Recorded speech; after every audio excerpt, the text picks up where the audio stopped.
Phone tapping కేసుపై సుప్రీంకోర్టులో విచారణ జరిగింది. కేసులో ప్రభాకర్ రావును మరో వారం రోజుల పాటు కస్టడీకిచ్చింది సుప్రీంకోర్టు. డిసెంబర్ 25 వరకు కస్టడీలోనే ప్రభాకర్ రావు ఉండనున్నారు. డిసెంబర్ 26న ఆయన్ను విడుదల చేయాలని కోర్టు ఆదేశాలు జారీ చేసింది. తదుపరి విచారణ వరకు ప్రభాకర్ రావుపై ఎటువంటి చర్యలు తీసుకోవద్దని తెలిపింది.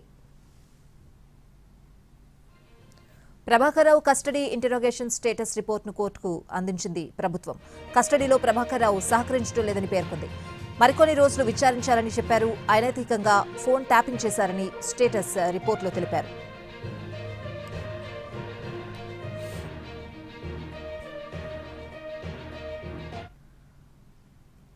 టీటీడీ పరకమణి చోరీ కేసుపై హైకోర్టు కీలక వ్యాఖ్యలు చేసింది. తిరుమలలో ఏ సంఘటన జరిగినా టీటీడీ బోర్డుదే పూర్తి బాధ్యత అని అంది.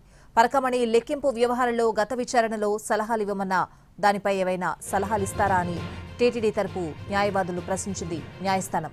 స్వామివారి కానుకల లెక్కింపులో ఏఐ టెక్నాలజీ, కంప్యూటర్స్ ను ఉపయోగించాలని సూచించింది.